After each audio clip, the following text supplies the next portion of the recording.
നമ്മുടെ മിറാക്കിൾ ഫ്രൂട്ടാണ്. കണ്ടോ, നന്നായി ഉണ്ടായിട്ടുണ്ട്.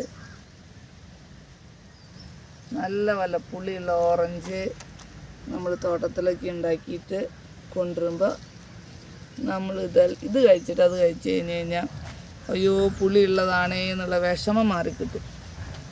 നല്ല കടും മധുരവും. ഇത് ഞങ്ങളുടെ ജപ്പാൻ ഗോവ ഉണ്ടോ, നല്ല നല്ല മധുരമുള്ള നല്ല ഗോവ. ഇത് ഒരെണ്ണം കൂടി ഉണ്ട്. ഇത് ഞങ്ങൾ കവർ ചെയ്ത് വെച്ചിരിക്കുകയാണ്. കവർ ചെയ്ത് വെച്ചില്ലെങ്കിൽ അത് ഇത് ക്രിസ്പി ഗോവയാണ് കേട്ടോ. ഇതൊരു വേറൊരു വെറൈറ്റി. ഇത് ഇത്ര വലിയ വലുപ്പം വരില്ല എന്ന് തോന്നണം. മോർണിംഗ് ഉള്ള വിളവെടുപ്പ് അതൊക്കെ. ഇത് നമ്മുടെ മൾബറി ഗ്രേപ്സിൻ്റെ അത്ര വലുപ്പത്തിലുണ്ടാവും കേട്ടോ.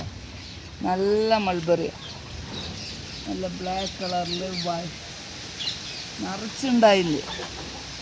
വൈൻ ഉണ്ടാക്കാം, നമുക്ക് ജാം ഉണ്ടാക്കാം. ഇതുകൊണ്ട് ഒരുപാട് ഉണ്ടാവും. അധികം സ്ഥലമൊന്നും വേണ്ട. പോട്ടിൽ വെച്ചാൽ നമുക്ക് നിറച്ച് മൾബറി ഉണ്ടായി കിട്ടും. കുറച്ച് നമ്മുടെ കിളികൾക്ക് തിന്നാനാവും. തോട്ടത്തിൽ വരുന്ന കിളികൾക്കൊക്കെ നല്ല സൂപ്പറായിട്ട് അവർ കഴിക്കും.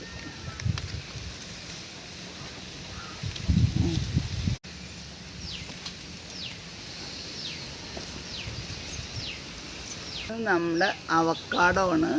നന്നായി വന്നിട്ടുണ്ട് ഇപ്രാവശ്യം കുറച്ച് കുറവാണെങ്കിലും, പക്ഷെ സൈസ് നല്ല വലുപ്പത്തിലാണ് ഞങ്ങളുടെ അവക്കാഡോ വന്നുള്ളത്. നന്നായിട്ടുണ്ട്. ഇപ്പോൾ ഈ ട്രാപ്പ് വെച്ച കാരണം ഇതുമൊന്നും കുത്തിയിട്ടില്ല, അല്ലെങ്കിൽ കുരു പോലെ ഇതുമ്മ ഡിസൈൻ വന്നിട്ടുണ്ടാവും. ഇപ്പം ഒരെണ്ണം ഇതുവരെ ഒന്നും നമ്മൾ പൊട്ടിച്ചിട്ടില്ല, പഴുത്തിട്ടില്ല. പിന്നെ ഇതൊന്ന് പൊട്ടിച്ച് നോക്കാം. ആയില്ലെന്നൊരു ഡൗട്ടുണ്ട് നമുക്ക്. ആദ്യം ഒരെണ്ണം പൊട്ടിച്ച് വെച്ചിട്ട് കണ്ടോ, ഞങ്ങളുടെ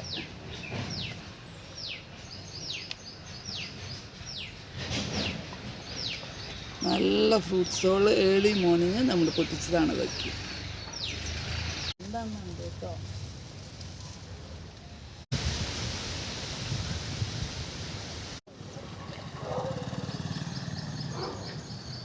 ഞങ്ങളുടെ തോട്ടത്തിലെ പടവലങ്ങേരിയും പീച്ചിങ്ങേരിയും പയറിൻ്റെയൊക്കെയും വീടിൻ്റെ മേലെ നിന്നിട്ട് ഞാൻ